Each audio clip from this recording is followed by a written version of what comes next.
Hello, and welcome to Black Marriage Therapy, BMT for short. Here we become students of marriage in order to create healthy, long-lasting relationships.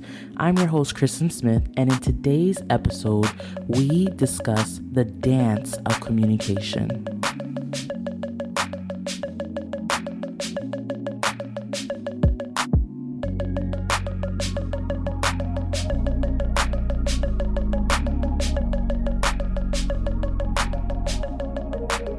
Did you know that 69% of arguments or conflicts in a relationship goes unresolved? And this comes from the world-renowned marriage and family therapist, John Gottman. Jury and I recently found ourselves in one of these conversations or conflicts that just seem to not have a resolution. In this episode, we want to take you through this raw, recent conversation that Jury and I had to give you insight into what communication in relationship looks like. We learned that oftentimes we have to revisit conversations. We also learned that what we knew when we first had the conversation is not what we know now. And because of those new insights into the issue, it warrants a new conversation. We also realize that our approach to this conversation that continues to happen makes a huge difference. If we go in it very hot and angry or annoyed, we're more likely to fight and bicker than actually talk about what we need to talk about.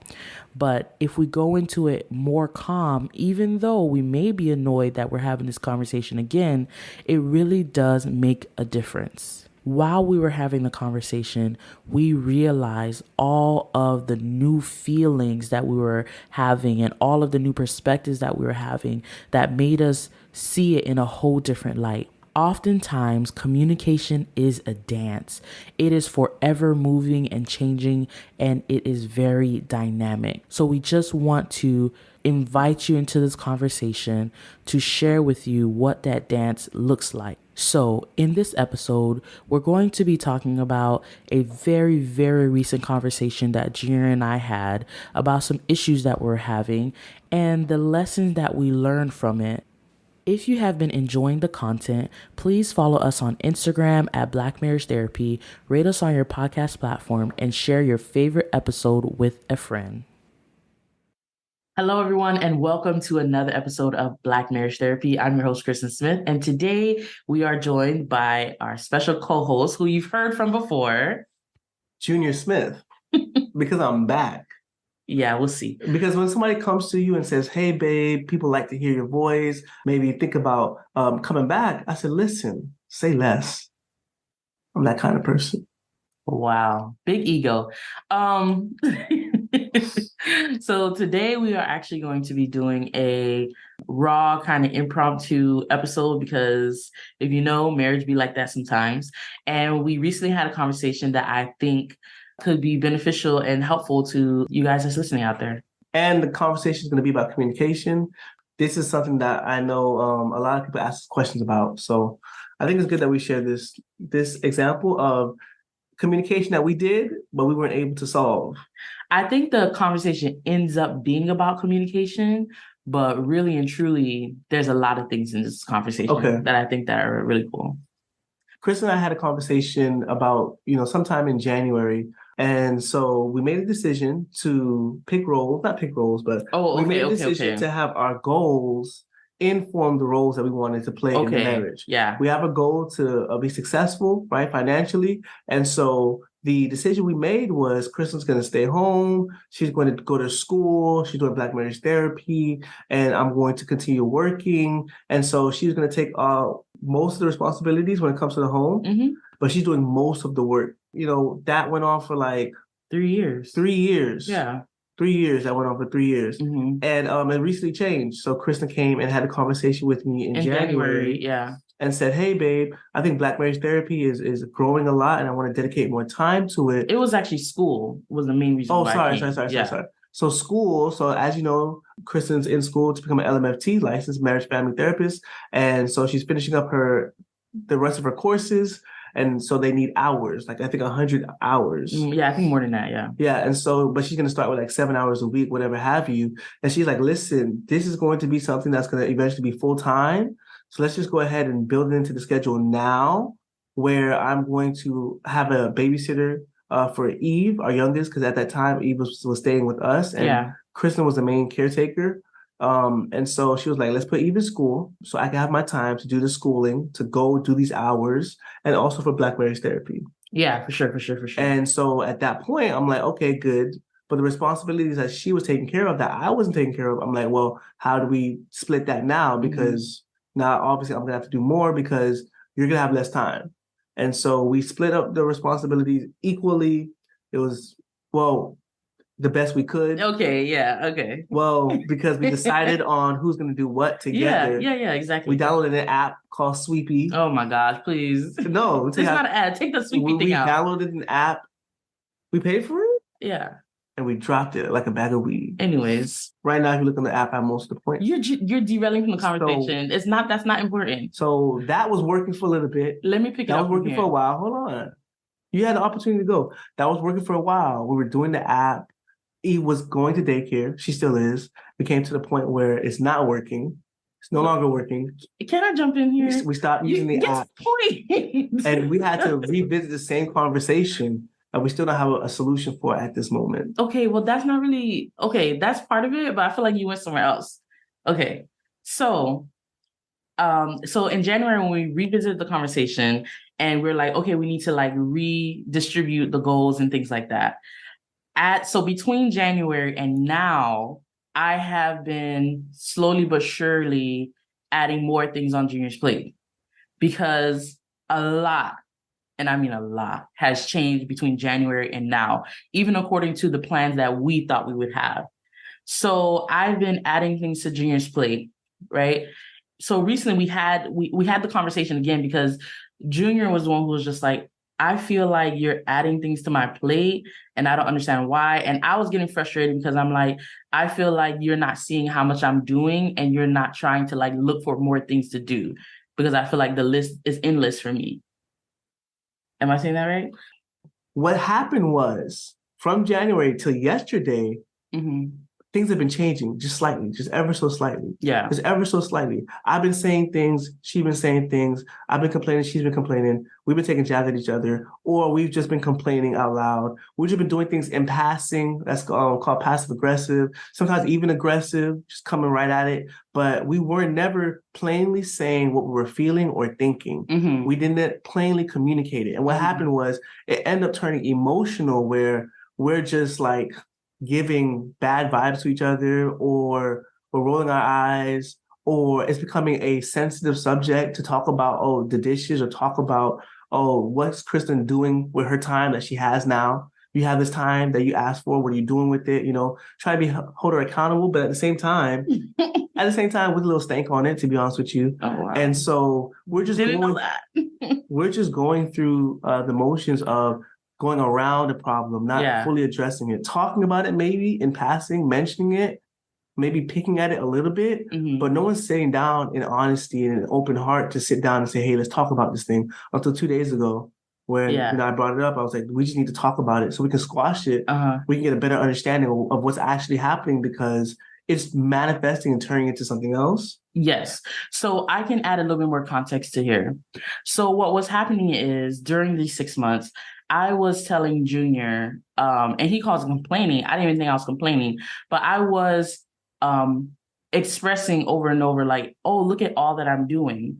Because oftentimes I would feel like I would have a 4-hour workday instead of an 8-hour workday. So I'll drop the kids off to school and then I would have to take care of the house, the groceries, all these other little things for like 4 hours in the day before I can actually do schoolwork or podcast work or things like that.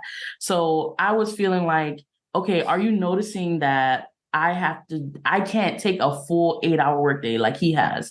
And sometimes in the little 4 hours that I have, I feel like Junior would add more things to my plate by asking me things that he can do. Like, oh, hey, babe, can you call the dentist and make an appointment for me? And I'm like, you work from home, you can call the dentist and make an appointment for you. Because that is 10 minutes I have to take out of my time, my 4 hours that's already short, to do what you can do. I was complaining about this and I didn't know it was complaining. And the reason why I was complaining about it was because I wanted him to see that I was I was taking on a lot. In the conversation, what I realized is that it was more than wanting him to see that I was taking on a lot.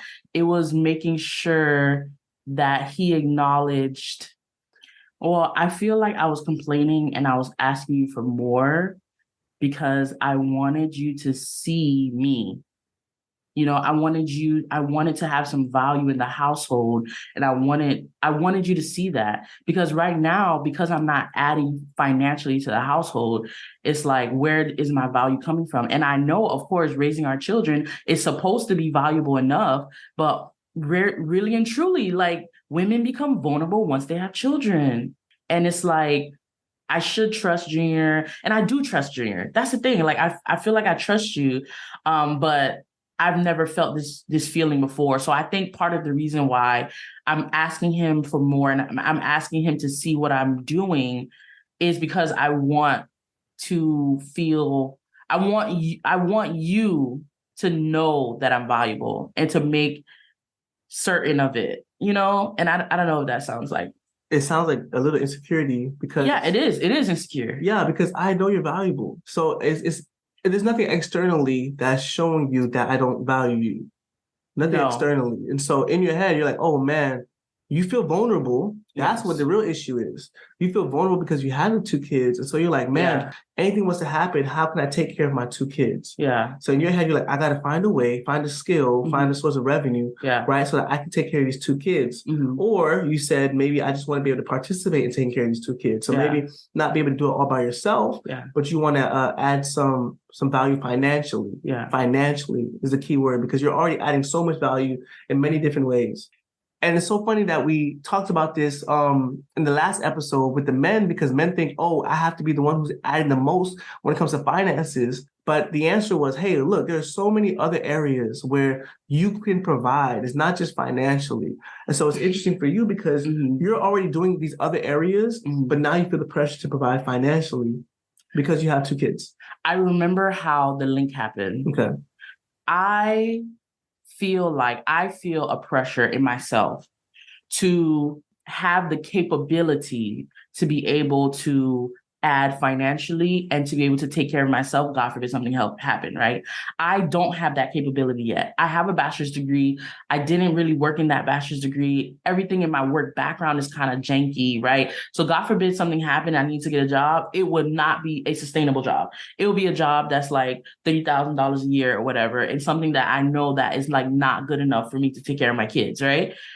Everything that I'm doing right now, right? Going to school, doing BMT, everything like that is for me to have the capability, to have the capacity to be able to, God forbid, take care of myself, whether that's if something happened to you or if if you left me or something like that, which, okay. But so every time Junior, and this is without me knowing, every time Junior infringes on me trying to work in that way, I see it as a strike towards you not respecting and considering me. Okay. Do you know what I'm saying? So every time he asks me to do something that he can do, every time he takes away more time than I have, because I have this 8 hour in a day, I have to do this. Because when our kids are home, we focus on our kids. That's one thing, right? So every time you do that, it feels like a strike. It feels like you are not seeing that I'm trying to push past this thing, which comes from obviously this insecurity that even if it has some hints of real life in it, even if that is true, there is some insecurity that's not based in reality on my end, which is like, oh, he's going to leave me, oh, blah, blah, blah, whatever like that. So that's kind of like the whole thing that was happening. And there was a cycle of hurt happening also because, and it was unintentional, because when I would say, oh, we need this, we need that, Junior would see it as like, bro, I'm doing my best. Like, you see me out here working. And I'm like, I wasn't doing that intentionally. I was literally just saying, hey, this is what we need. Right. And then he would throw jabs about like, oh, I make the money. And even though I told him about that, he said it was a response to me complaining about, needing him to do more, or things like that. So I'm like, bro, I told you that I don't like those jabs. Yeah. No, I mean, so I did more than just financial jabs, first of all. So it was anytime you ask for more because I felt like we made an agreement earlier. Yeah. I'm holding on my end of the bargain. Mm-hmm. I'm trying my best to give you what you need to succeed. I'm feeling like I'm bringing home the bacon. I'm bringing home the money to provide for the family. I feel like she's complaining about that. But then on top of that, I'm trying to do this 50-50 goal with her where I'm doing 50% of the housework and 50% of all the other stuff. And that's not enough. And then also I'm like, I want to support your dreams. So put even school and do your 9 to 5, take the time that you want. Right. So I'm like, here's the time that you want. Let me take more responsibilities. I am still working 9 to 5. And then I hear her say something like, oh, we need this, we need that, we need this. So that's why I made the joke like because in my mind, I'm like, bro, like it's never enough. That's how I felt. Mm-hmm. So I was feeling disempowered because she just keeps emphasizing the fact that, hey, what I need to do is not getting done. You said you can give me the opportunity to have this 9 to 5 time so I can do my schoolwork and I can do BMT. It's not enough. Mm-hmm. I only have 4 hours out of 8 hours. Mm-hmm. I'm like, man, I'm really trying to help. I'm trying to work with you. Then she's like, oh, we don't have this. We don't have this. We don't have this. We don't have that. I'm like, okay, I'm working. I can try to get a raise. I'm trying to solve things. And so I'm feeling disempowered because I'm feeling like it's not enough. Mm-hmm. She's feeling disempowered because she doesn't feel like I'm vulnerable. She's vulnerable. So that's where the disempowered feeling is coming from, right? And I'm not fully understanding that because I'm like, but I'm doing the right thing. You should not have that feeling at all. You should trust me. And instead of talking plainly about being disempowered and how we feel, I'm complaining about this. I'm saying this sly remark. She's saying that sly remark. And we're digging ourselves into a bigger hole because we're afraid to openly admit how we feel in a plain way, a way that's not disrespectful, a way that's assertive, using I statements. Like she said, we started this conversation way over here on the left-hand side, and some way, somehow, when we boiled it all the way down, it came right back to how do you feel, right? We could have had that conversation first and skipped all of this other mess, right? We were both overwhelmed in that situation. Yeah.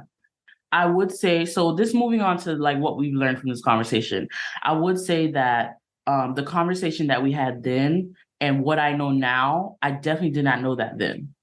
You know what I'm saying? Because even in January, I didn't have as much responsibilities that I have now in regards to Black marriage therapy and what we're doing and the extra work that I have to put on there. And with school, like I couldn't account for those things.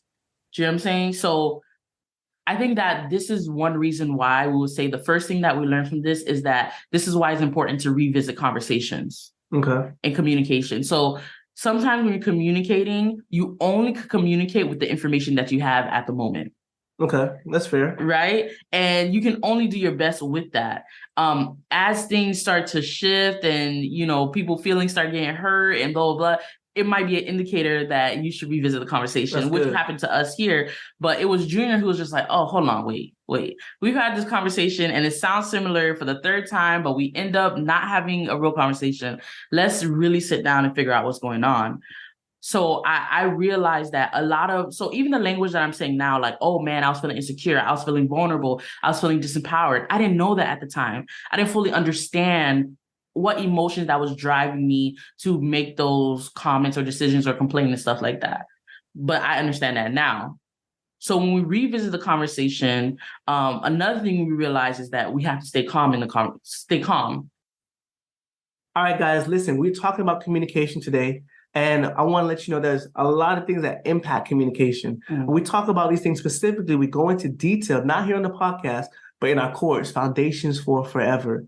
And we talk about communication because it's a big topic issue, right? It's what? Number one. It's the number one question we get. Number one concern, right, in marriages on average is communication. We have different communication styles or we don't communicate, right? Things like that. And so we want to let you know we're going over communication, other things like personal development, other things like conflict resolution, especially intimacy in our course. So we're so excited to present this with you. And we want you guys to be able to take this journey for self-development and growth in your relationship with us, right? And with other people as we do group coaching sessions in this course. So it's not just information you're getting. It's not just modules, right? It's coaching with other like-minded couples That's why it's so important to invest in this marriage. And that's why this opportunity is so great. I haven't seen an opportunity like this anywhere else where you're getting good information, you're getting fed, right? You're getting tools. And at the same time, you're getting this coaching from us and from other couples who maybe been there before, right? Or you can provide the coaching for other couples, right? So that they can stay ahead of these marriage woes that come up in our life. So if you want to check out the course, schedule a free 15-minute consultation with us, myself, my wife, where we will sit down with you. We'll talk about your marriage goals for your relationship, what you want to see happen in your relationship. We'll talk about what we can do, what we're presenting in our course to help you make those things happen. When Junior first came at me, I was feeling a little bit emotional, you know? But again, it's because it's triggering an insecurity. We're talking about something that I feel like we talked about before. And I remember when we were talking, I made a genuine decision right then and there to stay calm, to like not get too emotionally worked up. Because I was just like, okay, let's just hear it out. Let's just see what happens. And I think that made a huge difference because I was able to hear you, even though we were revisiting this conversation. That's actually a good point. That's something you should elaborate on, because sometimes having a conversation over and over again, when you go to have the conversation again, it's tiring. You're exhausted. This didn't work out the last time, or this is how it worked out last time and it wasn't good. Revisiting the conversation is a good thing, but sometimes you revisit without a solution, which sometimes happens. You may not come to a resolution, but the fact is both of you guys were heard. So now you guys can better assess what's actually happening in the relationship, right? Because I'm assessing the relationship wrong because I'm not talking to her. So as she continues to put more on my plate, I'm like, okay, I don't think she's trying to work with me because this is not the plan. So she's not trying to work with me. And then she's assessing the situation where I'm saying stuff to her that I could do, right? Which I've done before. But she's like, oh, wow, we did all of this to try to give me more time, and he's still not trying to give me more time. We did all of this to help me find this financial security on my own, and he's still doing things that's impeding that. But we didn't talk about that. And so we just have to tell ourselves our own stories and interpret for ourselves our spouse's actions and behaviors, right? And that's how we misinterpret things all the time. So having a communication may not bring a resolve for the situation. Like, oh, I know exactly what we need to do. What it does do is help us come back on the same page. Where we can make the problem, not each other. Because you only have two options in the relationship when there's a problem. Either you make the problem, or you make each other the problem. That's it. Exactly. Those are the only two options, right? And so having a communication with each other, the updates, giving the update on the conversation, maybe exhausting at first, but understand it's what's going to bring you guys back into alignment where you guys can make the problem again. Right? You may not have a solution. But you have a resolve. Yes, exactly. Oftentimes we get lost in the fact that communication has to have a solution. There has to be some type of end goal. Even in the conversation that we're talking about, we don't know where we're at right now. We don't really know what the answer is, but we're back on the same page. And I think that is what is important. Like you're saying, like we can't always have a solution at the end of it. It's like, okay, we decided to divvy up everything 50-50. There's so many things happening right now. We don't even know if that's the answer to it. But we were able to move past our emotions and stay calm. And I'm speaking for myself specifically because I know I talk to myself. Stay calm, actively listen so that I can actually get on the same page with Junior. Because what we realized is that we were harming each other. Yes. Which is the next thing. And that's what I want to talk about real quick was you said get past our emotions. And for me, to get past my emotions, I have to get in my emotions. To understand them. You have to understand how you feel. Like she was able to say certain words, disempowered, right? I felt disempowered. You think that word just came to her? Yeah. Oh, I'm feeling disempowered right now. No. She had to think about it and process it and go through the emotion, right? And so for me to feel overwhelmed, and then I hear her say she's feeling overwhelmed, I'm like, that's interesting. So you're feeling overwhelmed, I'm feeling overwhelmed. There's a breakdown in communication somewhere, right? Because if she says she's feeling overwhelmed and I don't, I'm like, oh, that makes sense. But for both of us to be feeling the same thing and saying the same thing, I feel like you're not considering me. I feel like you're not considering me. That means communication needs to happen, right? Yeah. And so, no, that was very interesting. So when she said she started feeling overwhelmed, that's when I started to try to go back into my emotion and be like, okay, how do I feel? I feel like it's not enough. And like you said before, you've given this tip. Guys, when you're going through the emotion, you want to do it in a way that is respectful, in a way that is assertive. You communicate with yourself first to find it, right? What you want to say. And then you present it in a plain way. Yeah. Because to be honest with you, before this conversation, I was expressing my emotion. I was expressing my dissatisfaction with the way the plan was working out. Yeah. I was expressing how you made me feel overwhelmed. I was expressing that, but not in a plain way. We weren't doing it in a plain way. We both weren't. No, I wasn't either. We're adding the hurt because we're expressing it, but not in a plain way. We're going around it. Not assertive. Yeah. Right? We're either ignoring the problem, making it bigger, or addressing it not in a plain way. Yeah, tiptoeing. Which is adding the hurt to it. Yeah. Mm-hmm. Yeah. But yeah, I wanted to talk about the harm next. One thing we learned from this conversation is that in our ignorance, and because we were going around the issue instead of directly addressing it, we were harming each other. Me by complaining and him by throwing jabs at me. And I didn't know that. We didn't, you know what I'm saying? So staying calm also, adding to this, allows us to see the intentions of the other person. And especially if it wasn't intentional and there was some type of reason behind it, it gives room for forgiveness. It doesn't mean that you weren't hurt, that we didn't hurt each other, because he hurt me and I hurt him, but that wasn't our intention. And because we now were able to revisit the conversation and understand it, we can say, oh, I'm so sorry. And we can kind of move past it. So the thing is with communication, it's always an ongoing process, and it's forever evolving. And you have to be very content with communication in the present moment. It's okay for you to communicate what you know right now. Because you know what I'm saying? If you're waiting for yourself to fully understand and to fully know how, because you don't know how things are going to affect you. You don't know how things are going to change. So you have to decide, right? Especially in communication, to make communication simply about expressing, verbalizing your emotions, verbalizing your thoughts, your ideas, your feelings, right? Whether that comes with a solution or not, that's okay. But just keep moving forward with saying it in the right way, because you don't want to be rude or disrespectful or anything, but you have to keep verbalizing, expressing those thoughts, those emotions, those ideas, things like that. Practice explaining how you feel in a plain manner. Yeah. Use the I statements. I feel like blah, blah, blah, blah, blah. Practice using the I statements to express how you feel in a plain way, in an assertive manner, because this is what happens, right? I don't want to express how I feel in a plain way. I want to do it with offense because you offended me. So I want to offend you back. That's the truth. Yeah. Right? Or I don't want to express myself in a plain way because then I feel like I'm laying down and now you're standing over me. So I'm not going to give you that power either. But however, expressing it in a plain way isn't a way of taking away from you or offending them. Yeah. You're just standing still. You're just standing strong. Yeah. Express yourself in an assertive way doesn't mean, oh, you're weak now because you express yourself. You say, hey, I feel overwhelmed because we had a plan.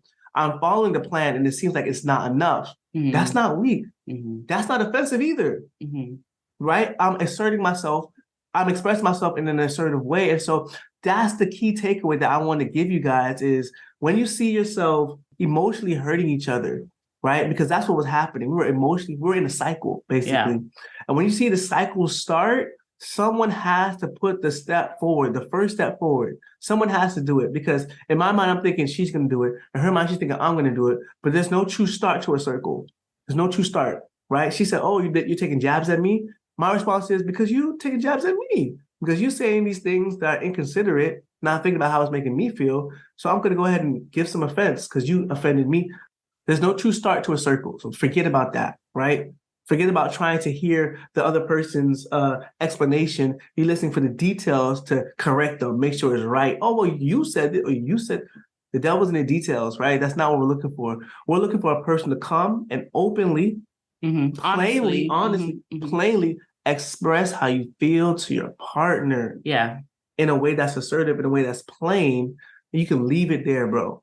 You can leave it there. And when a person hears that from the other person, they realize, oh, you took a step of vulnerability. Now, partners, I'll tell you the truth, sometimes people see that step of vulnerability and they don't step as well. No. I got to be honest with you, right? It's happened before where, right, a person takes a step and be like, this is how I feel. And the other person still wants to argue, or the other person is shaking. Which adds more hurt. The other person is shaking their head, not because they're listening to you, because they're signaling you to stop talking because they've already in their mind made up their rebuttal. They already know what they're going to say, so they're shaking their head so you can know, oh, stop talking so I can hit you with this, right? And so this may be trial and error. That's the point of me saying this. You think, oh, I finally said how I feel in a plain way. I had a conversation with myself. Either we're talking right now and I say, give me 1 second, or I say, let's continue this conversation tomorrow. I have a conversation with myself. I find the words I need: overwhelmed, disenfranchised, disempowered. I come to you and in a plain way, I state it to you, and you still want to argue? Yeah, that may happen. Trial and error. I got to admit, I've done it before, right? But that doesn't mean we stop trying, because that's the only true solution to ending the cycle of hurt, is two people eventually being open and honest and expressing their hurt in a plain way, right? When we can get that reciprocal, when both people can do it, then we can learn to do that faster and faster and faster. And now we get to the point where something happens today, and in 20 minutes, we already discussing it. We went through it and it's done. We forget about it tomorrow, right? Rather than it taking 2 weeks of this cycle, attack, counterattack cycle, right? For us to actually address the real issue. I'm glad you said that, because that's the realistic side of things. The conversation that we had 2 nights ago, that we are already like back in our normal groove, and we're like, oh, okay, we really need to discuss this thing. We really need to figure things out.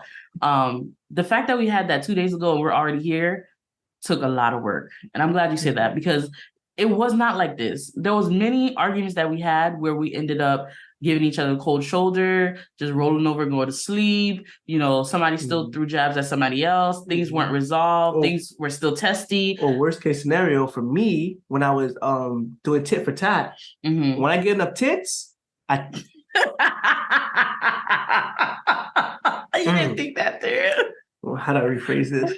Oh, back when I was doing a lot of tit for tat, when I got enough points against Chrislyn, I would explode, because now I have the right to, because I have a whole arsenal of things, right? So for example, she's pushing more responsibilities my way, more than we discussed. And she's complaining a lot more about the plan that she helped institute. So I'm like, okay, let me catch her complaining 3 times. Let me remember it. Okay, let me catch 3 times when she specifically, no record of wrong, specifically pushes something my way that was neither discussed, that's my responsibility or her responsibility. Let me collect and build a case. So now when I come in, I can just shut her down. Like I could just be like, oh, give me an example where that happened. Oh, you don't have an example? Boom, I got an example where you did this. I got an example. So that was how I did things back in the day. And so I know that must have been very dangerous. That's a toxic environment for you to come and plainly state how you feel in your mind. I'm Mr. Rebuttal King. So I'm making the environment toxic for her to even come and be open and honest. Because in the back of her head, she knows I love to do that. I love to save and build a case, because I feel like this is evidence that you gave to me. I didn't have to go make this stuff up. Safe. But anyway, that was when I was trying to win an argument instead of win at marriage. That wasn't what was important to me. Exactly. Yeah. So what we want to say overall, I think, in this whole conversation, impromptu conversation, is that to encourage everyone to understand, we've been married almost 11 years. Communication is a dance. It is something that is ever present. It is something that's always moving. It's very dynamic. It continues. Okay. Don't ever feel like, oh, well, we've just won it. And, it takes a lot of time and a lot of effort to really build a strong communication skill. It takes a lot of personal healing. It takes, there's a lot that goes into communication. There's so much. There's a lot that goes into There's so much that goes into communication. So we want to encourage those who may have to revisit a conversation, right? Maybe you see, oh, shoot, we're out of sync, right? We may have to revisit a conversation to get back into sync. I encourage you to do so, even with the fear, even with the insecurity, even with like, man, I don't know how this is going to, is this going to explode? The last time we had the conversation, it didn't end well. You have to continue to communicate, right? And eventually it'll work out. Eventually you'll get to, and I don't want to say solution, but a resolve. Because ultimately you want to get back on the same page. You want to come back into alignment with each other, where it's like, oh, now we have the same understanding of the community, of the conversation, right? Because now we understand, oh, this is where we're both coming from. Now we can actually make informed decisions about what we should do because we're actually on the same page. Yeah. So encourage you guys to just keep communicating, keep moving forward. That is all that we have for you all in this episode. I would love to leave with you guys a quote from John Gottman. If you can accept that many of your problems aren't going away, then you can focus on what to do about those issues when they come up. Thank you all for tuning into this episode of Black Marriage Therapy. If you haven't yet, follow us on Instagram and Facebook at Black Marriage Therapy. Thanks again for listening. Talk to you soon.